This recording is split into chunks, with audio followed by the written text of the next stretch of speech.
Mainstream academia has long held that the diatonic 7 chord is diminished. But what if the 7 chord is hiding a deeper truth? The ancient astronaut theory proposes that the 7 chord, as we know it, may not actually even exist. Modern theoreticians are beginning to believe that the 7 chord is not what we thought, and, in fact, it may not even exist at all. How can that be, or why is that? Why have music teachers hidden this sacred knowledge for generations? It's challenged all their predispositions and their power structure. Can we really believe that the 7 chord actually exists? We'll eventually discover it and prove that it exists. And what might happen if this controversial theory turns out to be true? People will panic, markets will collapse, religion will collapse. Join us today as we explore the secrets of the 7 chord.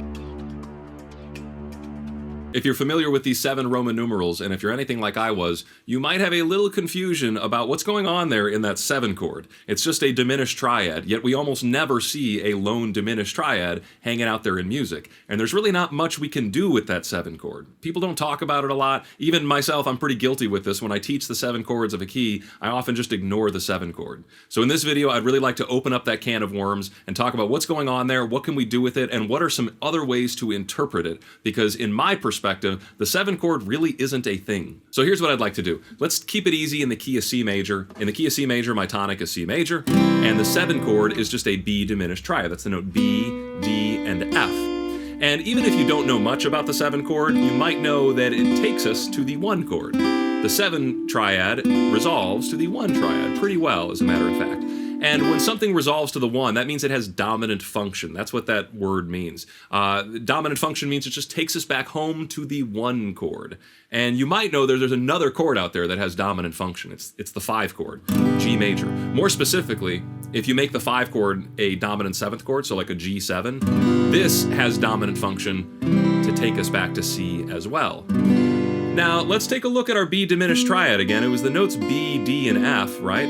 And if I just tack a G underneath that, I have the notes of a G7 chord. I have the notes of my dominant chord that takes me back to C.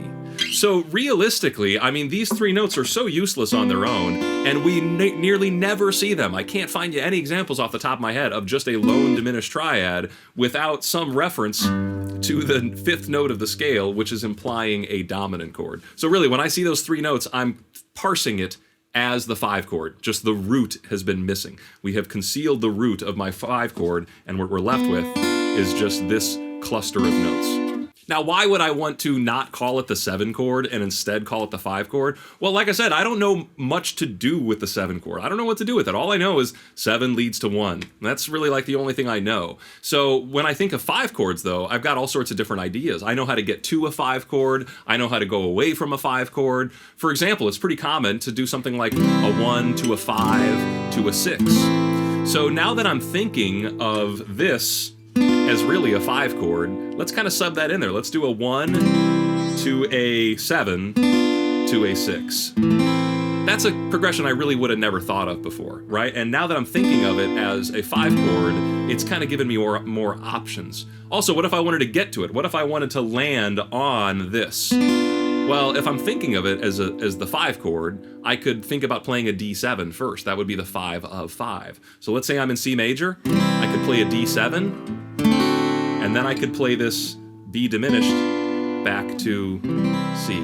And once again, that's a progression I wouldn't really be thinking of much if I was only parsing it as a 7, because I really don't have any rules or theories or traditions of where do you throw the 7 in. But there's plenty of rules and traditions of what do you do with a 5 chord, or more specifically, what do you do with a 5-7 chord. Now you might be thinking, okay, that's fine, you're just dealing with a diminished triad, but what if you're playing like an extended chord? What if you take that diminished triad and you add in the A note? Well, now you get a B minor 7 flat 5 or a B half diminished.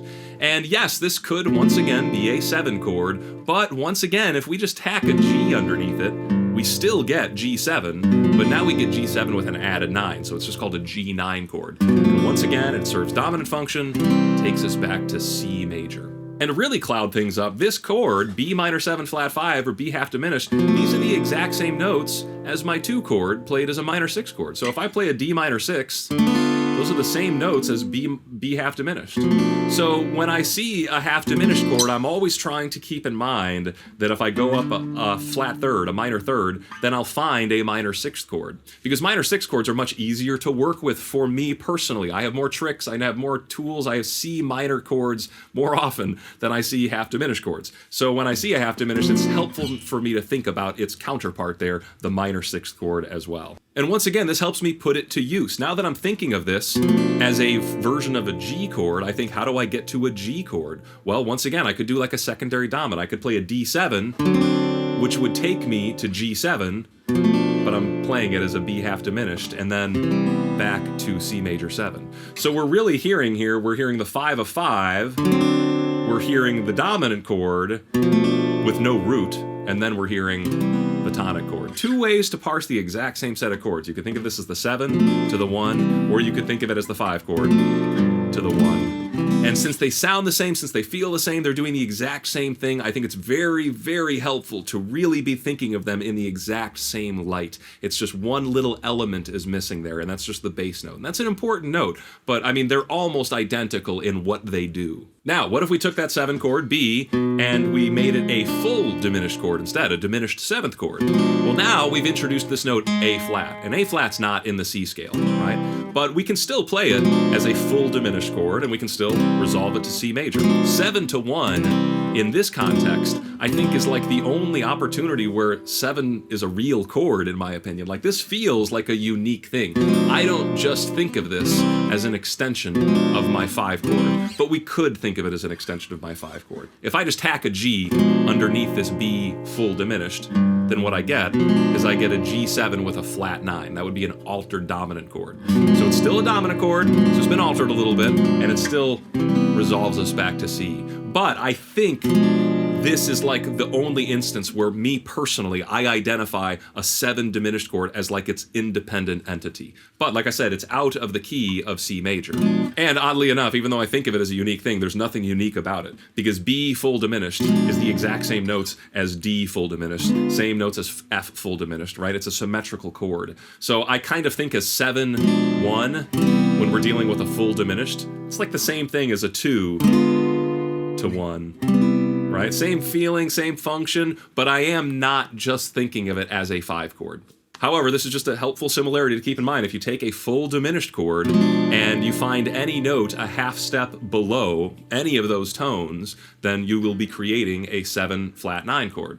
Similarly, if you're playing a 7 flat 9 chord, the major third, starting off that major third, will create a full diminished 7th chord. Now, this 7 to 1 change, I think, is very, very, very helpful if you're in a minor key. If I was in C minor or C harmonic minor, then this 7 chord, this full diminished 7, is diatonic to C harmonic minor. All of these notes are in C harmonic minor. And once again, I try to think of that as its own independent thing. I really try to think of it as a 7 chord or a 2 chord. I know it gets, you can think of it either way, but I try to think of it not just as an extension of the 5 chord, and now I can start playing with diminished as its own independent entity. And it's not like I'm anti-diminished. I've done plenty of videos about the diminished chord on this channel, and I love it. I'm specifically talking about, discrediting it in the 7 position when we're in major keys and when it's just a triad there. I don't think that's a practical interpretation of that chord.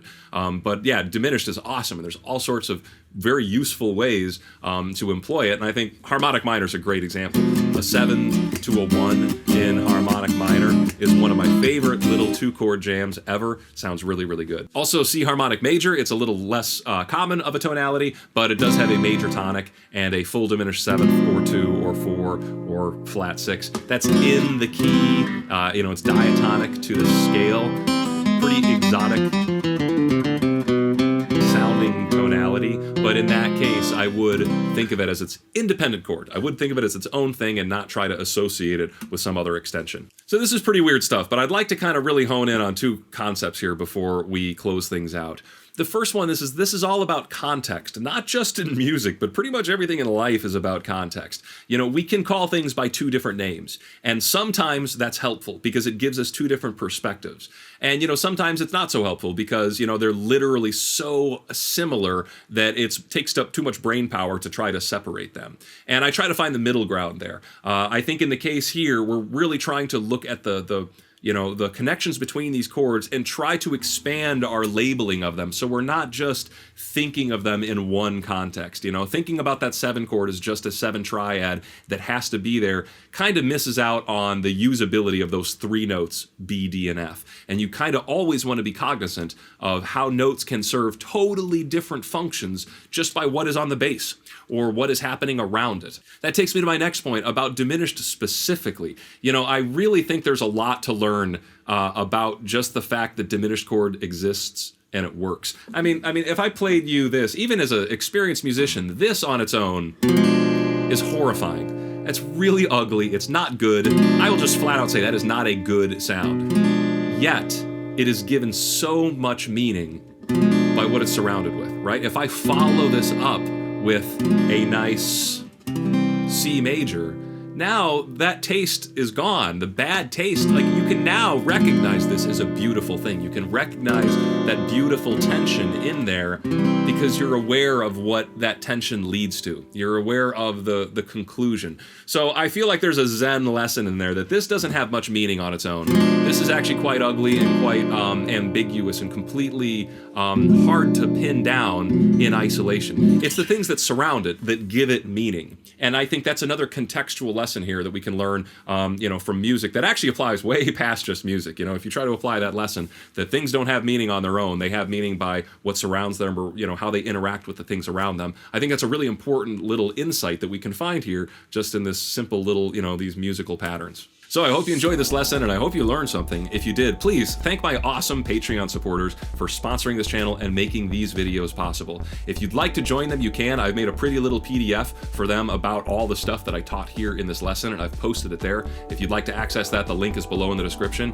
But if you can't do that, that's fine. A like, a subscription, and a comment really does help me out. So thanks for watching and I will plan on seeing you next time.